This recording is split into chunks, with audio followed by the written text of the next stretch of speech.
Hey guys, welcome back to my channel. My name is Sonora Ortiz.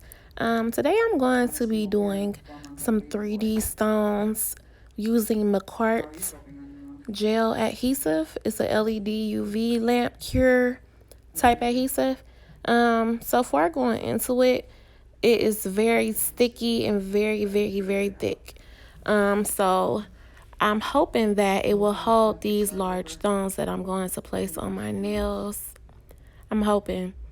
Prior to using this, I used an adhesive like on my last set from some vendor on Amazon, and they were really good. So I'm hoping that McCart would be even better. So far, I can see the difference in the adhesives. Theirs is really thick. So I'm just gonna give it a whirl and stick it in my lamp for about 30 seconds, 30 seconds. It really doesn't take that long. I'm just going to twist and turn my finger in there to make sure I cure every side. And I'm not going to talk too much during this tutorial, but what I will say, when I finished this set, the gel adhesive had a nice shine to it. It was kind of crazy because it looked like it was top coated. So that was awesome.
Upon using this, I feel like my stones were firmly in place. And this is a product that I will be using again in the future. So if you are a person who likes chunky stone art and all that good stuff, then I would recommend you use McCart. And thank you for watching, guys. Please subscribe, like, and comment.